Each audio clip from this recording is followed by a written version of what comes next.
atravesaba la carne, salían pedacitos de músculo saltando por los aires, desgarrados por aquel golpe. Y si hubieran querido, si alguien hubiera tenido la intención de sanar, de curar, un solo golpe, uno solo, de aquellos latigazos, se hubieran requerido al menos 20, decimos hoy, 20 puntos de sutura para un solo golpe, para uno solo.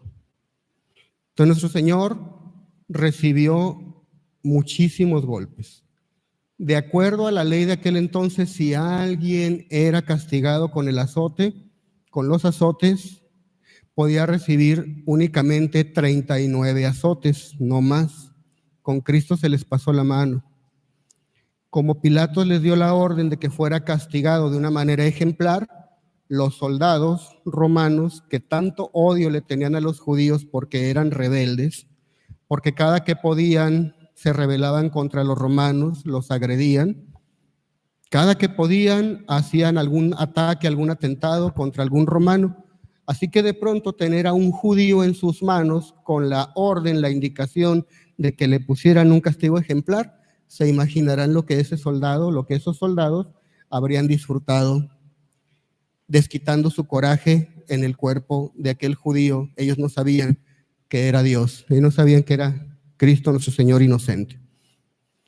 Después cargó la cruz, más de medio kilómetro cargando una cruz pesadísima, y además subiendo una pendiente en el cerro llamado Cerro del Gólgota.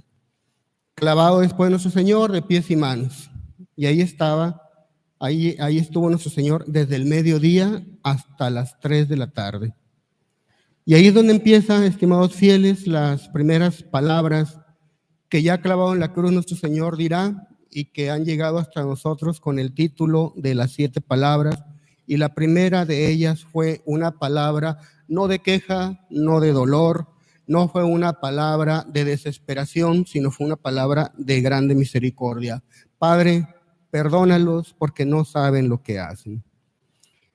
¿Te has puesto a pensar, estimado feligrés, querida alma cristiana, cuántas cosas perdonó nuestro Señor Jesucristo?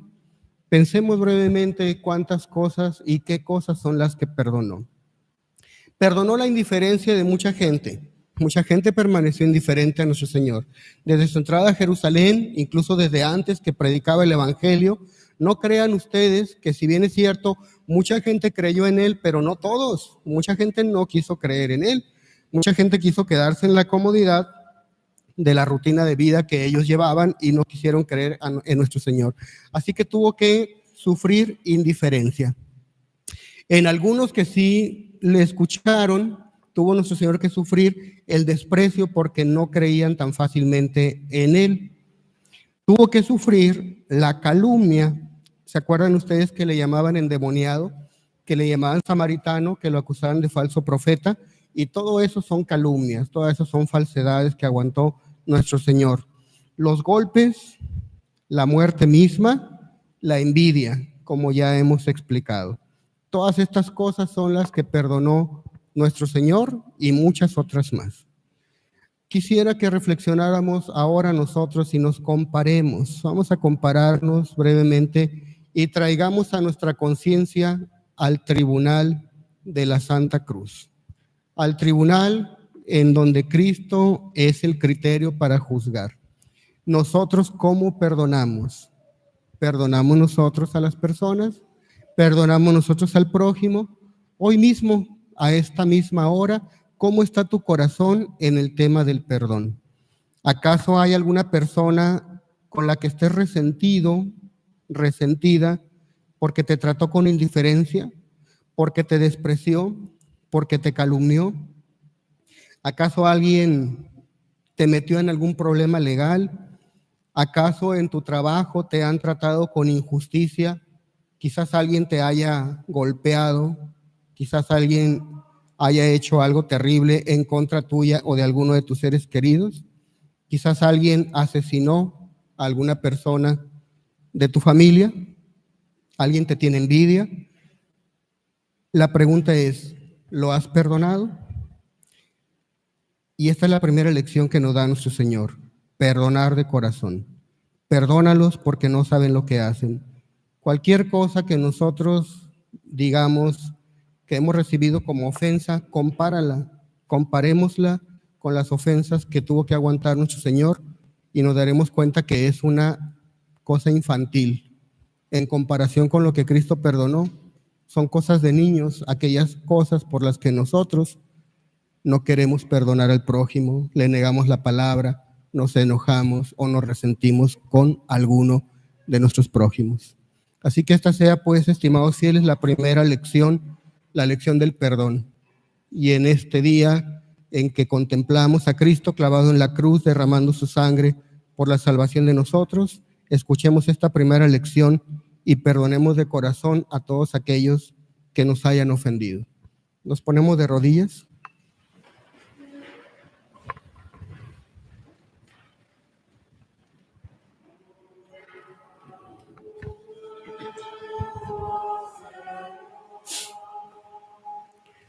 Perdona a tu pueblo, perdónale, Señor.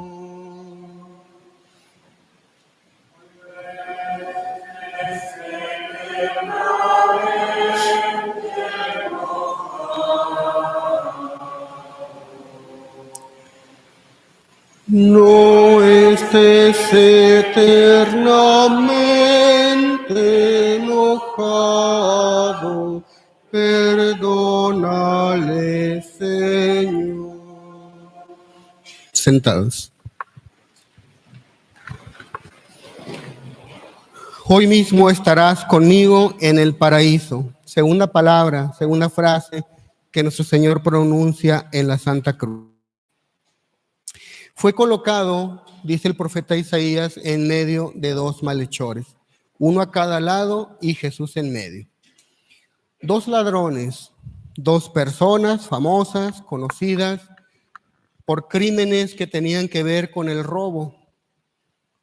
Y no eran robos, no eran ladrones comunes, eran ladrones ya para entonces muy famosos, muy conocidos en el ámbito criminal. Dimas y Gestas, los dos ladrones. Eran tantos sus robos y eran tantas las veces que habían burlado la justicia que cuando finalmente habían sido capturados, se determinó acabar con ellos de la manera más humillante, de la manera más vergonzosa, como se solía aplicar la pena de muerte. Había varias formas de aplicar la pena de muerte y la crucifixión no era una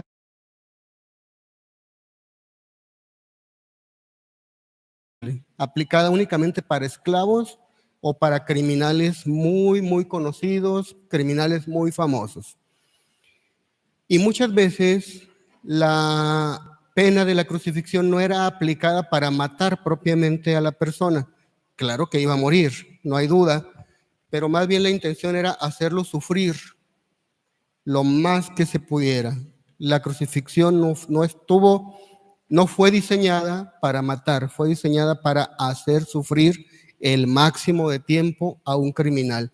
Y aparte era crucificada la persona en un lugar visible, en un monte, algún monte, y los crucificados solían durar clavados en la cruz varios días, algunos de ellos. Eran pocos los que morían rápido, eran pocos los que morían el mismo día, la mayoría duraban tiempo allí, porque es justamente lo que se quería, hacerlos sufrir y que la gente del pueblo, la gente de la ciudad, pudiera fácilmente, tan solo echando un vistazo al horizonte, ver a los criminales. Y servía como una lección, advertencia, como una amenaza para que en la sociedad no se cometieran esos crímenes que así castigaban los romanos. Pues imagínense, nuestro Señor, que no es esclavo, que no era criminal, lo trataron como si lo fuera y además lo ponen en medio de dos que sí que eran criminales. Y uno continuó sus crímenes y a los robos y demás cosas perversas que habría hecho, sumó ahora nuevos crímenes en donde la víctima era el crucificado que tenía a un lado, nuestro Señor Jesucristo, inocentísimo, y se burla de él y le exige y le demanda que se baje de la cruz y que además haga un milagro innecesario y los baje también a ellos de la cruz, como diciendo: ayúdame a escapar de mis crímenes. Nunca se arrepintió, nunca pidió perdón, simplemente pedía ser bajado de la cruz. ¿Quién era ese hombre? Pues era Gestas, el ladrón que siguió con sus perversidades, incluso clavado en la cruz, burlándose de nuestro Señor.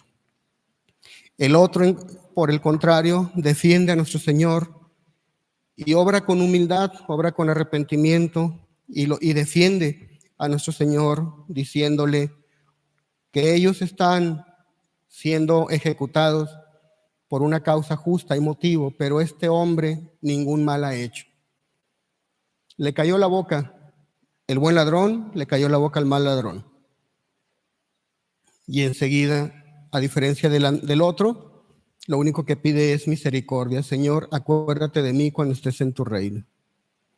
Eso le merecerá el perdón de sus pecados y la promesa de nuestro Señor diciéndole: hoy mismo estarás conmigo en el paraíso. ¿Te has puesto a pensar qué día fue en que dijo nuestro Señor: hoy mismo estarás conmigo en el paraíso? Era un viernes. ¿Y cuándo resucitó Cristo nuestro Señor de entre los muertos? Hasta el domingo. ¿Cuándo es que se abrieron las puertas del seno de Abraham, de ese limbo, como para decir: ya está accesible el cielo? Hasta el domingo. Pero nuestro Señor dijo: hoy mismo, o sea, el viernes, hoy, no mañana, no pasado, no el domingo, no en 3 días, hoy. ¿Por qué? Para responder a esto, nos explican los autores espirituales que han reflexionado sobre este punto y se preguntan: ¿qué es lo esencial en el paraíso? ¿Qué es lo esencial en el paraíso? Lo esencial en el paraíso, lo que hace que un ser humano, un alma, sea realmente feliz en el cielo o en el paraíso, es estar en compañía de Dios. Estar en compañía de Dios. No es un jardín bonito, no es un lugar hermoso, más bien es la compañía de Dios. Es lo que es el paraíso. Eso es lo esencial. Bueno, pues el buen ladrón será acompañado desde ese mismo día viernes, será admitido a la compañía de nuestro Señor Jesucristo. Por eso se habla de que hoy mismo estás conmigo en el paraíso, es decir, desde hoy mismo ya estarás gozando de mi presencia, porque vas a estar conmigo a donde quiera que yo esté, estarás cerca de mí. Estimados fieles, estas palabras son también una promesa para nosotros, porque es algo lleno de mucha esperanza, porque nosotros, a semejanza de este buen ladrón de San Dimas, hemos cometido muchos errores, hemos cometido quizás muchos crímenes, pero aprendamos que por gracia de Dios, si sabemos aprovecharnos de la misericordia de nuestro Señor, podemos nosotros, a pesar de nuestros crímenes, ser perdonados. Ten cuidado nada más de no cometer el error de Gestas, el mal ladrón. Es decir, no le pidas a nuestro Señor que te libre de las consecuencias que tus propios pecados te han traído. No le pidas que te salve de los errores que tú mismo has cometido. Más bien hay que pedirle, como San Dimas, perdón por lo que hicimos, reconocer que hemos pecado, reconocer que hemos fallado y acogernos a su infinita misericordia y pedirle que se acuerde de nosotros cuando esté en el paraíso, cuando esté en el cielo. Esa es la gran diferencia. Los dos son criminales, los dos cometieron errores, pero uno aprovechó las consecuencias negativas de sus pecados y las convirtió en penitencia provechosa para alcanzar su propia salvación. Y como dicen pues muchos autores, muchos predicadores, haciendo eco de lo que en la iglesia se ha repetido durante mucho tiempo, este ladrón era tan bueno, era un ladrón muy bueno, que en este momento se robó el cielo. Róbate también tú el cielo. Que sea robarnos el cielo con humildad, aceptando las consecuencias y las penitencias que merecen nuestros pecados y rogando a Dios que tenga misericordia de nosotros. Nos ponemos de rodillas.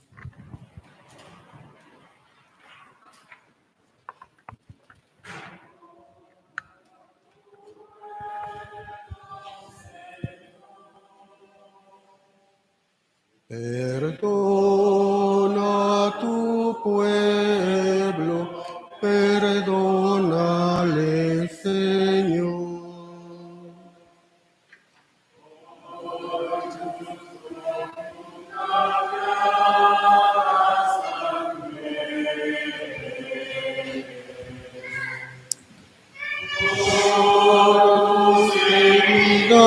Sí, por tus bienes, perdónale, Señor. De pie, sentados.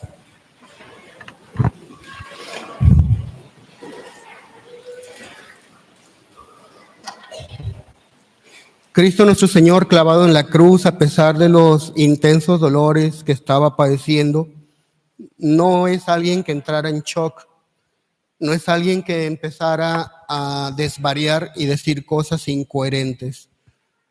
Cada una de las frases que él pronunció tenía un sentido, tenía una coherencia, tenía mucho de comprensión, y él seguía dando lecciones, él seguía dando enseñanzas a todos nosotros. Por tercera vez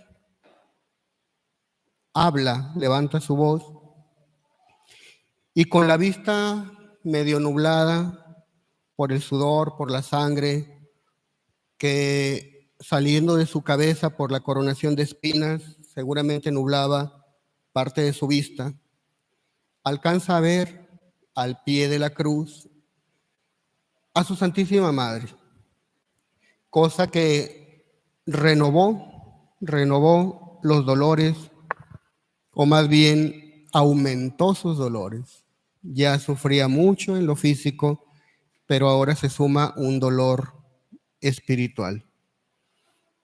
¿Qué hijo hay, por malo que sea, por rebelde que sea, que no le duela ver sufrir a su mamá?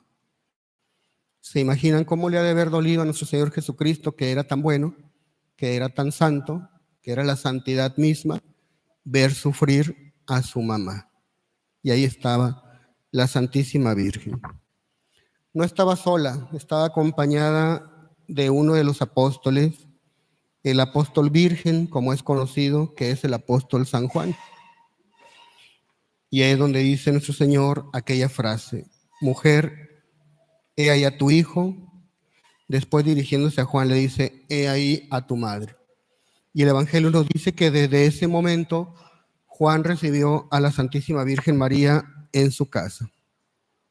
La Santísima Virgen María siempre está en el camino de Jesús, de tal forma que si queremos salvarnos, que si queremos llegar a Jesús, no podemos sacarle la vuelta a la Santísima Virgen María. Tenemos incluso la necesidad de llegarnos a ella, de acercarnos a ella con mucha confianza. Por eso pedirles que amen mucho a la Santísima Virgen María, porque ella es el camino que nos acerca más fácilmente a nuestro Señor. Ella estaba ahí al pie de la cruz, el momento de la redención. La sangre se estaba derramando para la salvación de nosotros, sí, pero la Santísima Virgen María fue la que primero estaba recibiendo esa sangre para distribuirla en favor de todos nosotros. Es buena, es maravillosa, es misericordiosa, y con ella debemos tener mucha confianza, como tiene confianza cualquier hijo con su mamá. Es más fácil pedirle algo a nuestra mamá, que casi siempre es más compasiva, que a nuestro papá. No porque sea malo, pero a veces es un poquito más estricto. En cambio, mamá, hasta sin pedirle cosas, nos quiere regalar, nos quiere dar cosas. Así que no podemos dejar de lado a María Santísima. Ella es el tesoro más grande que aquí en la tierra. Y fíjense cómo Dios Padre, a ese tesoro que es la Virgen María, y ese otro tesoro que también es Cristo nuestro Señor, los puso en manos de alguien muy especial, que fue San José. San José fue el protector, fue el que cuidó esos dos grandes tesoros. Ahora Cristo, su más grande tesoro, que es la Santísima Virgen María, la deja en manos de San Juan, el apóstol virgen. Pero también, a través de San Juan, como parte de la Iglesia, la Santísima Virgen María está disponible para todos nosotros. Es un tesoro, como decíamos, pero ¿hemos pensado acaso, nos hemos puesto a reflexionar que un tesoro, alguien que tiene un tesoro, pues ese tesoro te está enriqueciendo, enriquece al que lo tiene? Pues nosotros tenemos ese tesoro que es la Santísima Virgen María. Por eso se puede decir que también somos ricos, estamos enriquecidos. Nuestro Señor la quiso dejar para enriquecernos a nosotros. Enriquecernos no de cosas materiales, sino enriquecernos de virtudes, enriquecernos del amor a Dios que tanta falta nos hace, y de manera muy particular, muy especial, enriquecernos en aquella virtud que a los seres humanos nos cuesta tanto trabajo practicar, la virtud de la pureza. La virtud de la pureza, la virtud de la castidad, es una virtud difícil para el ser humano, y quien la tiene, tiene un tesoro muy grande. Pues nosotros tenemos a la Santísima Virgen María, que ella es un tesoro, y parte de la riqueza que ella nos puede comunicar es justamente ayudarnos a practicar esta maravillosa virtud. Así que tengámosle mucho amor, mucha devoción, y hoy compadezcamos tiernamente a nuestra Madre y démosle consuelo con nuestro afecto, con nuestro cariño, pero también hay una regla que se llama la regla de tres cuando se habla de supervivencia. En situaciones extremas sale a relucir esta regla, así le llaman a algunos, la regla de tres. El ser humano, cuando está en situación extrema de riesgo de morir, aguanta 3 minutos sin respirar, 3 semanas sin comer y 3 días sin tomar agua. Esa es supuestamente la regla de lo que alcanza a resistir un ser humano cuando está en esta situación. Pues nuestro Señor Jesucristo, en la quinta palabra, expresa que tiene sed. ¿Lo hemos escuchado alguna vez quejándose a nuestro Señor? Durante su pasión alguna vez dijo, me duele la cabeza por las espinas que me clavaron, o ya no me peguen tan fuerte en la espalda porque ya me sangraron mucho. Nunca se quejó, nunca pidió nada, nunca expresó ninguna necesidad.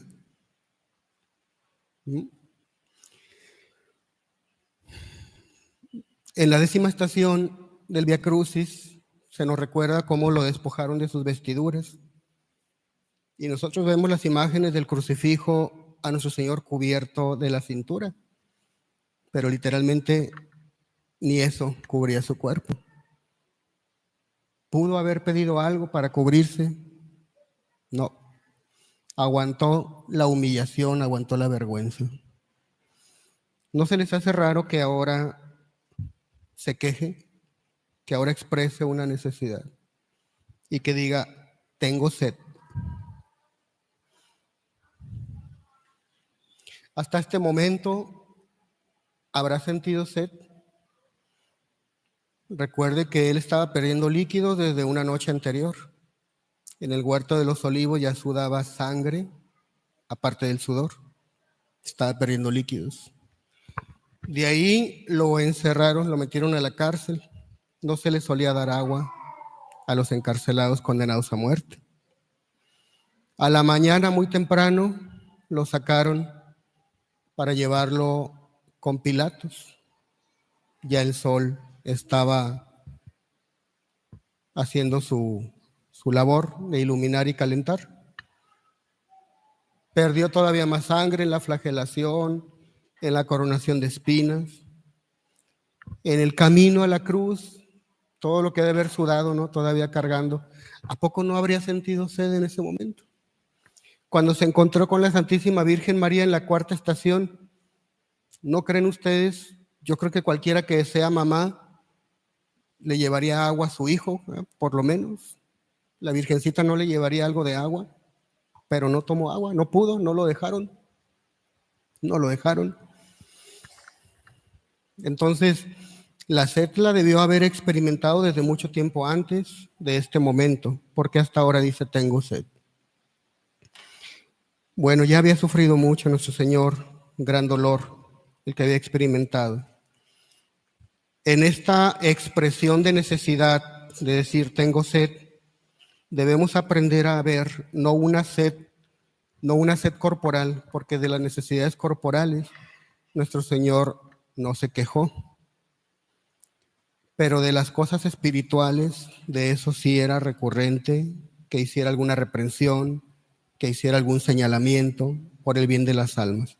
Así que esta queja es más bien una expresión, es más bien la expresión de un deseo espiritual que él tiene, un deseo espiritual a través del cual él desea calmar un fuego que le devora por dentro, pero no es el fuego de la sed corporal, es el celo por la salvación de las almas, es el deseo de saciarse, es el deseo de sentir un alivio, un refrigerio de esas ganas tan grandes que él siempre ha tenido de arrancar, más bien de que las almas se salven, se vayan al cielo y arrancarlas de las garras del demonio.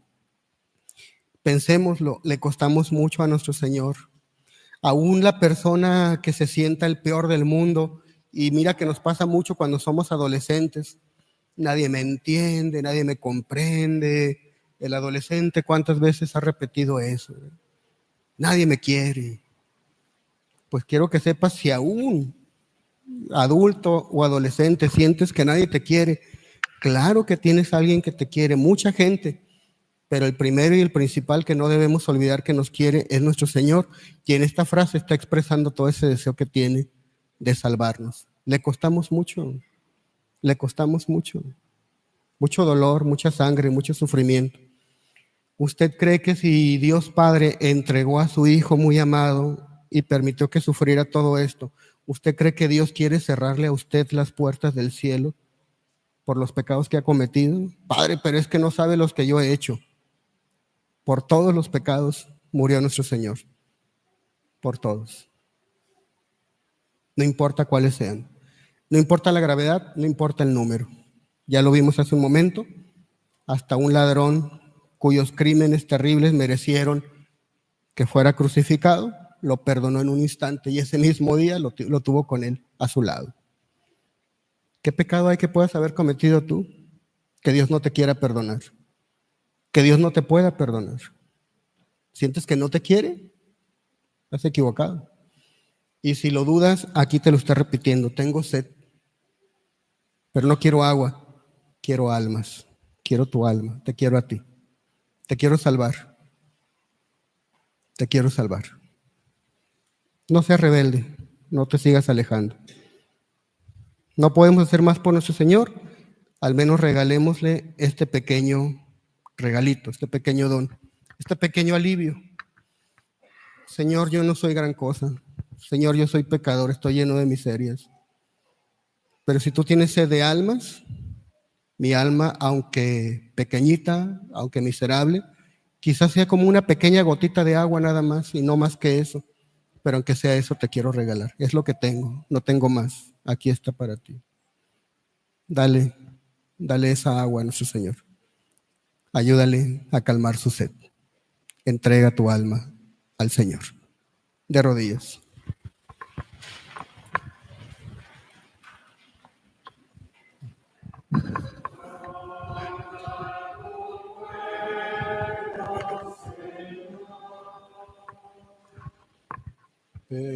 Perdona a tu pueblo, perdónale, Señor.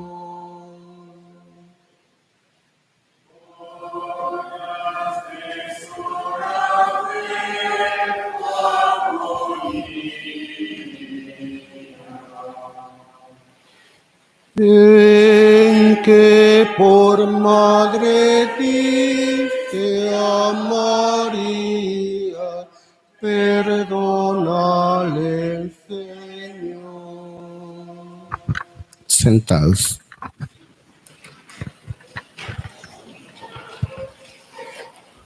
todo está consumado.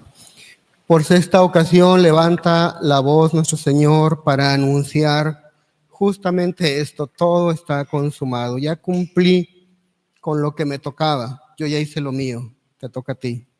¿Tú qué vas a hacer? Pero ¿qué es? ¿Qué significa todo está consumado? Nunca debemos perder de vista que todo esto acontece durante el tiempo de la Pascua. Y nuestro Señor, como parte del pueblo judío, va a seguir las tradiciones, va a seguir las leyes vigentes en ese momento. Y también hay un simbolismo y va a aprovechar.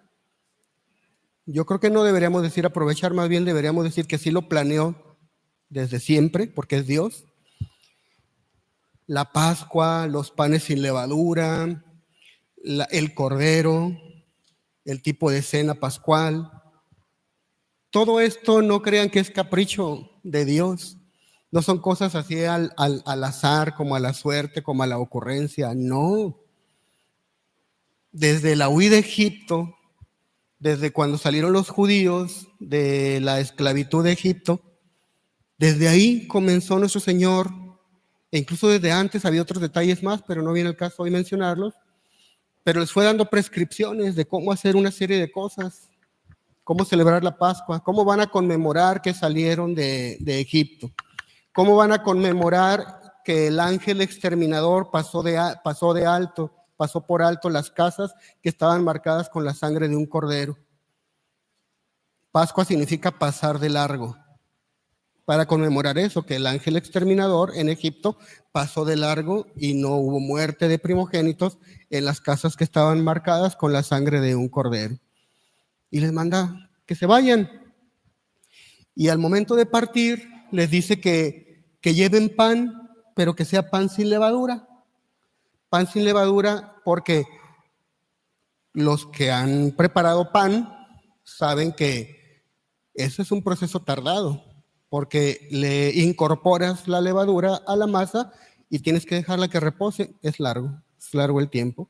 Después de que se fermenta, habrá que completar el proceso, darle forma, después meterla al horno y listo. Pues nuestro Señor no, le dice, esto es rápido, tienen que salir rápido de Egipto, así que lleven pan, pero sin levadura. O sea, no se pongan a hacer pan que les va a tardar mucho tiempo cocinarlo.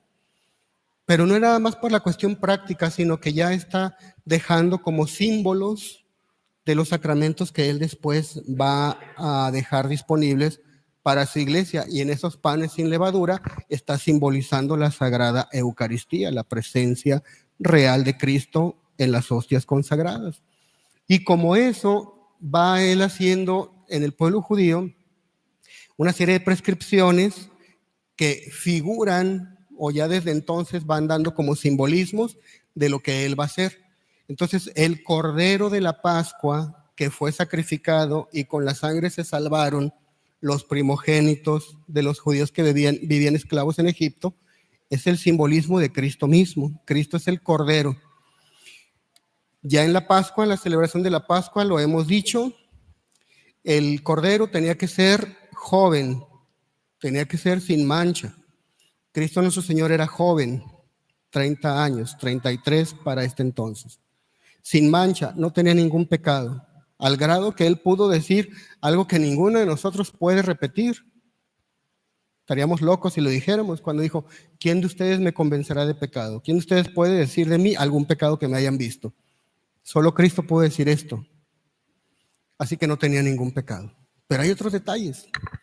Se dice o se prescribe que el cordero debía ser desangrado y que no se le debía quebrar ningún hueso. Y eso se cumple con nuestro Señor. Se desangró completamente y cuando faltaba todavía un poquito de sangre que estaba todavía en su cuerpo, ustedes se acuerdan que aún ese poquito de sangre la derramó nuestro Señor Jesucristo. ¿Cuándo? Cuando le clavaron la lanza en el costado. Ahí está, inocente cordero desangrándose. Y no le quebraron ni uno solo de sus huesos, ni uno solo. Porque En la ejecución de la crucifixión, si acaso había algún motivo para bajar rápido a los crucificados, bajarlos de la cruz, quitarlos de ahí, por alguna razón cualquiera, en este caso había necesidad de no dejar a los muertos ahí por varios días, no dejar a los crucificados ahí por varios días, porque era la Pascua y según las leyes judías no podía haber muertos ahí a la vista. Entonces, conscientes de eso, los judíos pues pidieron que los muertos fueran retirados esa misma tarde.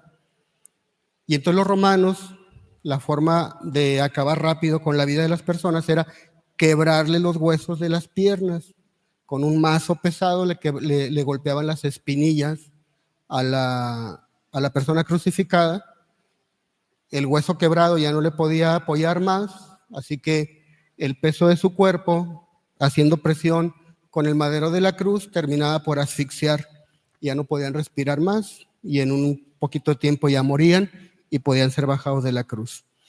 Pero cuando se llegó el momento de quebrarle los huesos a los crucificados, Cristo nuestro Señor, como todos sabemos, ya había muerto. Así que no le quebraron ni uno solo de sus huesos. ¿Se fijan cómo desde antiguo va simbolizando nuestro Señor lo que Él va a hacer con nosotros? Algunos detalles más. Una cosa más es que los judíos, los sacerdotes judíos, antes de que el cordero puro, el cordero sin mancha fuera sacrificado, antes de eso tenía que examinarlo un sacerdote. Llevaban al cordero con un sacerdote, el sacerdote lo examinaba, que no tuviera enfermedad, que no tuviera alguna mancha. Era un examen muy exhaustivo. Y el sacerdote judío declaraba cordero inocente, apto para la Pascua. Bien. Los judíos malvados, sin saberlo, fueron cumpliendo al pie de la letra lo que nuestro Señor había de realizar en la redención del género humano. No sabían. Recuerden que lo llevaron desde la noche del jueves ante el sumo sacerdote, ¿se acuerdan? Anás y Caifás. Lo llevaron ahí. ¿Y qué hicieron Anás y Caifás? Lo examinaron y no encontraron en él delito ninguno. Tuvieron que recurrir a falsos testigos y ni así lo pudieron condenar. Inocente. Cordero inocente, examinado además por el sacerdote, apto para ser sacrificado en la Pascua. Vean las maravillas que nuestro Señor va cumpliendo. Por eso es que ahora en esta sexta palabra dice con toda propiedad, todo está consumado. Yo ya hice mi parte. No me faltó nada.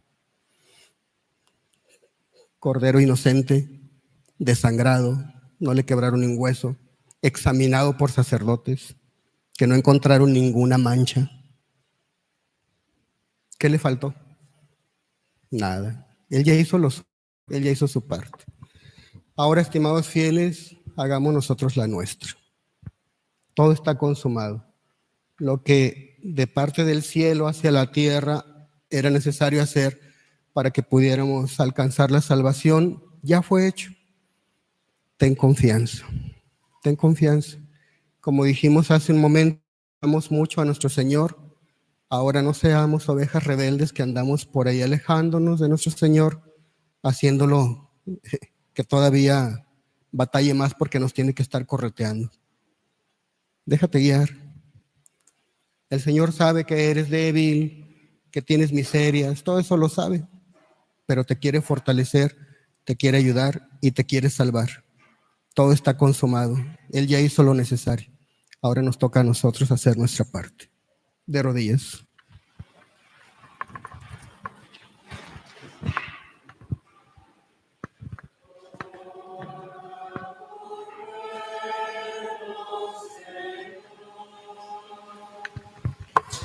Perdona a tu pueblo, perdónale, Señor.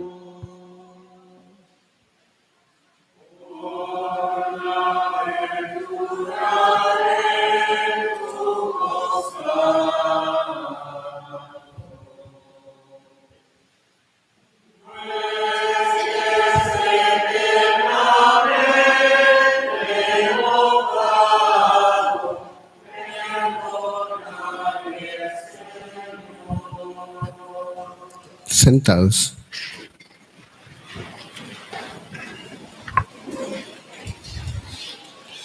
Aunque ya había anunciado que todo está consumado, le pasó a nuestro Señor lo que pasa entre nosotros como cultura latina, ¿no? En otras culturas, cuando alguien ya se va, pues se despide, ya me voy, adiós, listo, y se va. El latino no, ¿no? El mexicano no. Se despide una vez, camina unos pasos y se acuerda de alguna pregunta y se regresa a preguntar y sabrá Dios cuántas veces se despide y aún después de varias veces que se despide no se va. Y entonces se ha dicho ese refrán popular, el que mucho se despide, pocas ganas tiene de irse. Pues pareciera que nuestro Señor nos quiere tanto que aunque dijo, todo está consumado, pues ya, se acabó. Pero no, hay una palabra más, hay una expresión más,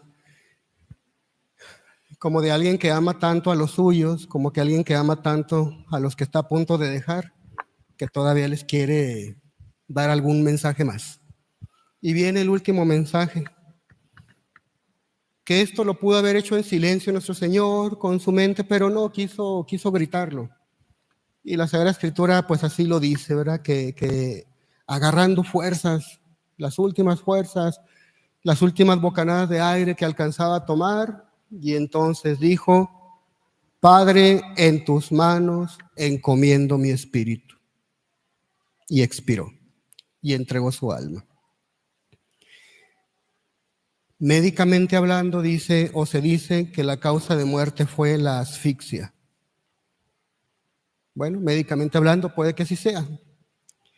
Pero si no perdemos de vista la parte espiritual y que nuestro Señor había dicho, yo doy mi vida y la tomo cuando yo quiero, nadie me la quita, yo soy el que la entrega. Bueno, pues desde ese punto de vista nuestro Señor entregó su vida cuando Él quiso, cuando ya era el momento, cuando ya era el tiempo. ¿Qué hora era esta en la que entregó su espíritu? 3 de la tarde. Recuerdan que dijo todo está consumado. Sí, todo estaba consumado. Y había un detallito más que era como cerrar con broche de oro, o poner el último detalle. ¿Saben ustedes a qué hora en el templo de Jerusalén Él está muriendo en la colina del Gólgota, en las afueras de Jerusalén? En el interior de Jerusalén, en el templo, se está realizando los sacrificios de los corderos de la Pascua. ¿Saben a qué hora se hacían los sacrificios de los corderos? A las 3 de la tarde. Hasta en eso fue exacto nuestro Señor. Y a las 3 de la tarde entrega su espíritu. Quisiera que recordáramos todos que lo único realmente valioso que tenemos es nuestra alma. No hay nada más que puedas tú mencionar. Por mucho que quieras, por mucho que ames, por mucho que estimes, cualquier cosa que me quieras decir, ninguna será tan importante como tu alma. Es lo único realmente valioso que tienes. Lo demás se va a acabar. Se va a quedar aquí. ¿Qué cosas estimas? ¿Tu familia? ¿Tus amigos? ¿Tu salud? El día que mueras, el día que muramos, todo eso se va a quedar aquí. Lo único que nos va a quedar es el alma. Por eso es ahí donde más tenemos que invertir. Es la que más tenemos que cuidar, nuestra alma, porque es la única realmente valiosa. Y como hacen los expertos en finanzas cuando tienen algún capital, cuando tienen un dinero, pues ¿qué hacen? ¿Acaso lo guardan debajo del colchón o procuran ponerlo en el lugar más seguro posible? Esto último es lo que hacen los que saben del manejo de tesoros, de manejo de bienes materiales. Pues si acabamos de decir que lo único realmente valioso que tenemos es el alma,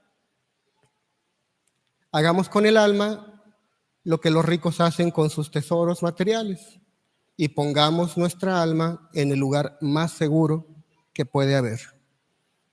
¿Dónde es ese lugar? Cristo nos lo enseña en este momento de su expiración. en las manos del Padre Celestial. Padre, en tus manos pongo mi alma. ¿Habrá un lugar más seguro que ese para poner nuestro tesoro? No lo hay. Tu único tesoro verdaderamente valioso es tu alma. Y el lugar más seguro en donde lo puedes poner es en manos del Padre Celestial. Ese Padre amoroso, ese Padre bondadoso que quiso entregar a su Hijo para la salvación de nosotros. Ahí también nosotros debemos poner nuestro tesoro, poner nuestra alma. Entreguémonos pues a nuestro Señor, entreguémosle nuestro espíritu y no esperemos hasta el momento de la muerte, ya desde ahora, ya desde este momento, con cada una de nuestras acciones, con cada uno de nuestros esfuerzos, con cada una de las ganancias espirituales que vayamos adquiriendo, pongamos nuestra alma en manos del Padre Celestial, repitiendo con Cristo y repitiendo muy agradecidos y aprendiendo de Él esta lección tan importante que nos acaba de dar, y pongamos en Él, pongamos en el Padre Celestial nuestra alma, repitiendo con Cristo: Padre, en tus manos encomiendo mi espíritu. En el nombre del Padre, y del Hijo, y del Espíritu Santo. Amén. De rodillas.